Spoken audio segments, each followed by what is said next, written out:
వెన్నెల నిజస్వరూపాన్ని అందరి ముందు బయటపెట్టిన కావ్య, షాక్ లో రాజ్, శ్వేత, అపర్ణ, స్వప్న, అనామిక. ఇంతకు ఏం జరిగింది? వెన్నెల నిజస్వరూపాన్ని అందరి ముందు కావ్య బయట పెట్టడం ఏంటి? మరి రాజ్ కూడా షాక్ అవడం ఏంటి? ఇదంతా కూడా వీడియోలో చూసి తెలుసుకునేద్దాం. బ్రహ్మముడి అప్కమింగ్ ఎపిసోడ్స్ లో ఏం జరగబోతోందనేది ముందుగా తెలుసుకోవాలనుకుంటే వీడియోని లైక్ చేయండి, ఛానల్ సబ్స్క్రైబ్ చేయండి, పక్కనే ఉన్న బెల్ ఐకాన్ లో ఆల్ ట్యాప్ చేయండి. ఇక మొత్తం మీద చూసుకున్నట్లయితే కనుక వెన్నెల వచ్చింది. అలా వచ్చినటువంటి వెన్నెలను చూసిన కావ్య ఒక్కసారిగా షాక్ అయిపోతుంది. ఏంటిది? వెన్నెల? వెన్నెల అంటే ఎవరో అనుకున్నాను, కానీ ఈ అమ్మాయి ఇంకా పెళ్లే కాని అమ్మాయిలా ఉంది. మరి ఈ అమ్మాయి బిడ్డని చెప్పి ఈయనలా చెప్పారు, ఏమీ అర్థం కావట్లేదు అనుకుంటూ ఉండగానే ఇక వెంటనే రాజ్ కావ్య వంక చూస్తూ ఉంటాడు. మో, దీనికి అనుమానం వచ్చేసినట్టుంది. ఇప్పుడు ఈ బిడ్డ గురించి ఏంటి అని అడిగితే ఏం చెప్పాలరా దేవుడా అని కంగారు పడిపోతూ ఉంటాడు రాజ్. అలా కంగారు పడుతున్నటువంటి రాజ్ను చూసినటువంటి కావ్య ఇక వెంటనే ఏమైంది, ఎందుకంత కంగారు పడుతున్నారు అని చెప్పని అంటూ ఉండేసరికి అవే ఏం లేదు, బాబు ఎట్లా ఉన్నాడో చూసేసి వస్తాను అని చెప్పని అంటుంటే వెళ్ళండి చూసిరండి, అసలే వాళ్ళ అమ్మొచ్చింది కదా అంటుంది. అంటే అది వస్తానుండి కళావతి అంటూ వెళ్ళిపోతాడు. ఇక వెంటనే కావ్య అసలు వెన్నెల దగ్గరికి వెళ్ళి తన పేరుని రాజ్ ఎందుకు వాడాడు అనేది తెలుసుకోవాలి అనుకుంటుంది. ఈ లోపే వెన్నెల కనిపించదు. ఇదేంటి, తిను ఎక్కడికి వెళ్ళింది అనుకుంటూ గబగబా వెతుకుతూ వెళ్లేసరికి అక్కడ తను ఫోన్ మాట్లాడుతూ ఉంటుంది. అలా మాట్లాడుతున్నటువంటి వెన్నెల మాటలు కావ్యకు వినిపిస్తూ ఉంటాయి. చెప్పు రాహుల్ అని చెప్పని అనగానే ఏంటి వచ్చాడా అని చెప్పని రాహుల్ అడుగుతాడు. వచ్చాడు, కాకపోతే ఇంకా నాతో మాట్లాడలేదు. మాట్లాడితే అప్పుడు చెప్తాను. అసలు ఆ బిడ్డను ఎక్కడి నుంచి తీసుకొచ్చాడో, నా పేరు ఎందుకు వాడాడో నేను అదే చూడాలనుకుంటున్నాను. అసలు నా పేరు వాడినప్పుడు మనం ఎందుకు గేమ్ ప్లే చేయకూడదు అని అనిపిస్తోంది నాకు అనగానే ఏంటి గేమా, ఏం గేమ్ ఆడదాం అని చెప్పని అంటే జస్ట్ సింపుల్, ఏంటి రాజ్ నా బిడ్డ ఎలా ఉన్నాడు, ఏం చేస్తున్నాడు అని అడుగుతాను అని చెప్పని అంటుంది. అసలు నిజం చెప్పు, కొంపదీసి ఆ బిడ్డ నీ బిడ్డేనా అంటాడు రాహుల్. అదంతా నీకు అనవసరం అనుకో అంటుంది. అంటూ అప్పుడే గేమ్ స్టార్ట్ చేసేస్తుంది. ఇక రాహుల్ అయితే సరే ఏమైనా చెయ్యి, మొత్తానికైతే వాడు ఇరకటంలో పడాలి, లేకపోతే నన్ను ఆఫీస్ నుంచి బయటకు పంపించేస్తాడా, ఎలా వదులుతాను నేను అంటూ ఉంటే ఓకే బాయ్ అని చెప్పి ఫోన్ పెట్టేస్తుంది. కావ్య ఇదంతా విని ఏంటి వెన్నెల రాహుల్తో చేతులు కలిపింది, అసలు ఈ బిడ్డ వెన్నెల బిడ్డ అవునా కాదా, అసలు ఏం అర్థం కావట్లేదు అనుకుంటూ ఉండగా రాజ్ అని వెతుకుతూ వెళ్తుంది. అప్పటికి రాజ్ వెళ్ళి పిల్లాడి దగ్గర కూర్చుని పిల్లాడిని ఆడిస్తూ ఉంటాడు. వెన్నెల డైరెక్ట్గా రాజ్ దగ్గరికి వెళ్తుంది. వెళ్ళి ఏంటి రాజ్ ఏమైంది, బాబు ఎలా ఉన్నాడు అని చెప్పని అంటే బానే ఉన్నాడు వెన్నెల అంటూ ఉంటే పాలు తాగిస్తున్నారా రోజు అని చెప్పని అంటుంది. తాగుతున్నాడు అని చెప్పని అనగానే అదే కదా, బాగా చూసుకుంటుందా కావ్య అని అడిగితే బానే చూసుకుంటుంది, నాకంటే తనే జాగ్రత్తగా చూసుకుంటుంది అని చెప్పని అంటూ ఉంటే మరి నా పిల్లాన్ని నాకెప్పుడు ఇస్తున్నావు అని అంటుంది. ఏం మాట్లాడుతున్నావు, నీ పిల్లాడేంటి అని చెప్పని అనగాని అదేంటి అలా అంటావు, ఈ బిడ్డ నా బిడ్డ అనే నువ్వు కావ్యకి ఇంట్రొడ్యూస్ చేసావట కదా, శ్వేత చెప్పిందిలే అని చెప్పని అంటుంది. అంటే అలా ఎందుకు చేశానంటే నేను ఒక ఒక ఒక ఇబ్బందిలో పడ్డాను, అందుకని నువ్వైతే నాకు మంచి ఫ్రెండ్వి కాబట్టి నేనేమన్నా నువ్వు కాదనవనే ధైర్యంతో అని చెప్పని అంటాడు. ఇప్పుడు కూడా కాదని అనట్లేదు. సో నీ బిడ్డ నా బిడ్డ కాదు, ఈ బిడ్డని నువ్వెక్కడి నుంచో తీసుకొచ్చావు, నా పేరు అడ్డం పెట్టుకున్నావు అనే ఈ విషయాలేవి కూడా మీ కళావతి అలియాస్ కావ్యకు తెలియకూడదు అంటే నువ్వు ఒక పని చేయాలి అంటుంది.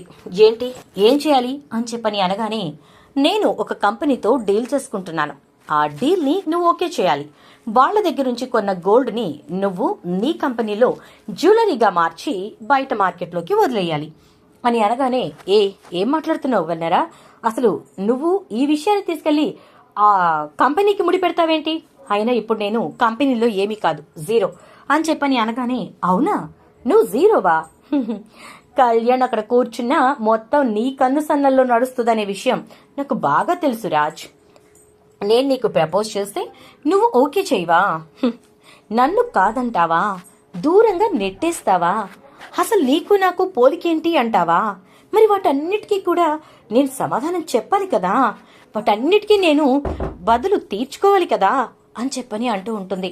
ఇక రాజ్కి ఏం చేయాలో అర్థం కాక అలా చూస్తూ ఉంటే, అవును కదా, నిజమే కదా, మా ఆయన అంత చెడ్డవాడు ప్రపంచంలో ఎవ్వరూ లేరని నువ్వు నా దగ్గరకు వచ్చి చెప్పాలి కదా అని చెప్పి వెనక నుంచి కావ్య వస్తుంది. షాక్ అయిపోతుంది వెన్నెల.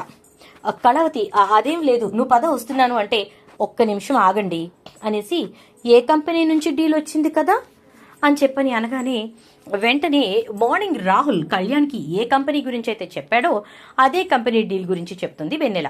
అంటే నువ్వు రాహుల్ ఒక్కటైపోయి ఇద్దరూ కలిసి ఆ కంపెనీతో డీల్ పెట్టుకుని మా ఆయన నిన్ను నమ్ముకుని ఒక విషయాన్ని నా ముందు పెడితే దాన్ని అడ్డం పెట్టుకుని జాగ్రత్తగా నా భర్తతోటి ఆ డీల్ చేయించి పక్కగా మీకు అనుగుణంగా మార్చుకుందాం అనుకుంటున్నారు. ఇదే కదా మీ ప్లాన్ అంటుంది కావ్య. అదే ఇచ్చచి, రాహుల్తో నేను కలవడం ఏంటి, రాహుల్కి నాకు ఏముంటుంది చెప్పు అని అనగానే, ఓ రాహుల్తో నువ్వు కలవలేదు, రాహుల్కి నీకు ఏమీ లేదు, మరి అలాంటప్పుడు రాహుల్కి నీకు ఏమీ లేనప్పుడు ఈ బిడ్డను అడ్డం పెట్టుకుని ఇప్పుడు నేను రాజ్తో గేమ్ ప్లాన్ చేస్తున్నాను, ఆ గేమ్ని పక్కాగా పర్ఫెక్ట్గా అమలు చేస్తాను, నీకేమైనా ఫేవర్ కావాలా అని ఎలా అడిగావు చెప్పు అని అంటుంది. నేనెప్పుడు మాట్లాడాను, నువ్వేంటి ఇలా మాట్లాడుతున్నావు, ఏంటి రాజ్ నీ వైఫ్ ఇలా మాట్లాడుతుంది అనగానే ఇక కోపం వచ్చినటువంటి కావ్య వెంటనే వెన్నెల చేతులోంచి ఫోన్ లాక్కుంటుంది. చూడండి, ఈ ఫోన్లో లాస్ట్ కాల్ ఏముందో చూడండి, అందులో ఉన్న రికార్డింగ్ వినండి. అదంతా కూడా పని కట్టుకుని రికార్డ్ చేసుకుంది, ఎందుకంటే రాహుల్ రేపటి రోజున హ్యాండ్ ఇస్తే అనేసేసి అనగానే వెంటనే రాజ్ అదే చేస్తాడు. ఎప్పుడైతే ఇక్కడ చిన్న ఘర్షణ జరుగుతుందో జనాలంతా అంటే తన ఫ్రెండ్స్ అంతా అక్కడికి వచ్చేస్తారు. రాజ్ రికార్డింగ్ ఓపెన్ చేసేసరికి రాహుల్తో వెన్నెల కుదుర్చుకున్న డీల్ బయటపడుతుంది. అంతే, ఒక్కసారిగా రాజ్ షాక్ అయిపోతాడు. అసలు ఈ బిడ్డ ఎవరు ఏంటి అనేది నా భార్య ఇంతవరకు నన్ను క్వశ్చన్ చేయలేదు, అలాంటిది నువ్వు వచ్చి అడిగావు, సరే అడిగిన ప్రకారంగా ఊరుకోవాలి, కానీ నువ్వు చివరాఖరికి రాహుల్తో ఈ కాసేపట్లోనే డీల్ కుదుర్చుకుని వచ్చి నన్ను ఇరకటంలో పెట్టాలనుకున్నావే, నువ్వు మామూలు దానివి కాదు అంటూ ఉండగానే శ్వేత వచ్చి, చిచ్చి ఏమే నీ బుద్ధి ఇప్పటికీ మారలేదా, అంతే ఉన్నావా నువ్వు అని చెప్పేసేసి అంటుంది. శ్వేత, ఇది నీకు అనవసరమైన విషయం, నీకు రాజ్ అంటే ఇష్టం, వాడు నీతో ఫ్రెండ్షిప్ బానే చేశాడు, నన్ను మాత్రం రోడ్డుకు నెట్టేశాడు అనగానే, చి విశ్వాసఘాతకురాలా, నీకు అసలు సిగ్గుందా అని చెప్పని అంటుంది శ్వేత. నువ్వేంటే నన్ను మాట్లాడుతున్నావంటే, శ్వేత నువ్వాగు అనగానే, ఏంటి నువ్వు మాట్లాడతావా, నీకు నా గురించి ఏం తెలుసని అంటే, ఏం తెలుసా, నువ్వంటే నాకు ఇష్టం రాజ్ అని చెప్పి, నేను చాలా పేదదాన్ని కదా, నీకు సమంగా ఉండు కదా, మీ తాతయ్య ఒప్పుకోరు కదా అని చెప్పి కథలు చెప్పి ఆయన దగ్గర నుంచి వాళ్ళ తాతయ్య దగ్గర నుంచి సహాయం పొంది జీవితాన్ని నిలబెట్టుకుని బాగా చదువుకుని ఒక మంచి పొజిషన్కి వచ్చి ఈ రోజు మళ్లీ తిరిగి వచ్చి అదే స్వరాజ్ని నువ్వు బ్లాక్మెయిల్ చేస్తున్నావే, అది నీ క్యారెక్టర్ అంటుంది కావ్య. ఒక్కసారిగా ఆ మాటలతో ఏం చేయాలో అర్థం కాని పరిస్థితుల్లో వెన్నెల నిలబడిపోతుంది. రాజ్ అలా చూస్తూ ఉంటాడు. అలా చూస్తూ ఉండేసరికి ఇక వెంటనే కావ్య అయితే, ఏంటి భార్యని నా దగ్గర మీరు నిజం చెప్పుంటే ఏ గోల ఉండేది కాదు కదా, కానీ మీరు ఏం చేశారు, దాన్ని నమ్మారు, అది చెప్పిందే నిజమనుకున్నారు. అలాంటి వాళ్ళని మీరు నమ్మకూడదు, నిజం ఏంటి అనేది భార్య దగ్గర చెప్పుకోవాలి అంటూ ఉండగానే వెన్నెల వెంటనే ఇక గబగబా వెళ్లిపోబోతుంటే ఇక వచ్చి కావ్య అయితే వెన్నెల చెయ్యి పట్టుకుని చెంప చెళ్ళు మనిపిస్తుంది. ఇంకొకసారి నా భర్తని అగౌరవపరిచిన, వేరే వాళ్లతో కలిసి నా భర్తని ఇబ్బంది పెట్టాలని చూసిన, నువ్వు ఇతరులతో కలిసి ప్లాన్లు వేసి ఆ ప్లాన్ల ఇంప్లిమెంటేషన్ కోసం పని కట్టుకుని నా భర్తని ఇరికించాలనుకున్నా, చంపేస్తాను జాగ్రత్త అని చెప్పని అంటుంది. ఇక వెన్నెల గబగబా వెళ్లిపోతూ ఉండగా రాహుల్ కాల్ వచ్చేసరికి రాహుల్కి కాల్ లిఫ్ట్ చేస్తుంది. చెప్పు రాహుల్ అని చెప్పని అనగానే, ఏమైంది, కాయ పండ అంటే, కాయ లేదు పండు లేదు, అది ముదురు అని చెప్పని అనగానే, ముదురా అంటే నువ్వు బెండ ముదురువి, అది బీర ముదురు, అస్సలు పట్టుకోలేం అని చెప్పని అంటుంది. ఇక వెన్నెల అయితే ఆ మాటలతోటి ఒక్కసారిగా రాహుల్ అంటే, డీల్ పక్కా అవలేదా, ఇక్కడ కళ్యాణ్ గారి దగ్గర అవలేదు, వాడిని సంతకం పెట్టమంటే వాడు పెట్టను అన్నాడు, ఎందుకంటే ఆల్రెడీ అప్పటికే కావ్యకు అది పంపించేసి కావ్య దగ్గర అన్ని డీటెయిల్స్ తీసేసుకున్నాడు అని చెప్పని అనగానే, బాబోయ్ ఇన్ని తెలివితేటలున్నాయి కాబట్టి ఈ స్వరాజ్ గ్రూప్ ఇంత బాగా డెవలప్ అయింది అని చెప్పేసేసి అంటుంది ఇక వెన్నెల. అలా అన్న వెన్నెల వెంటనే అక్కడి నుంచి వెళ్లిపోతుంది.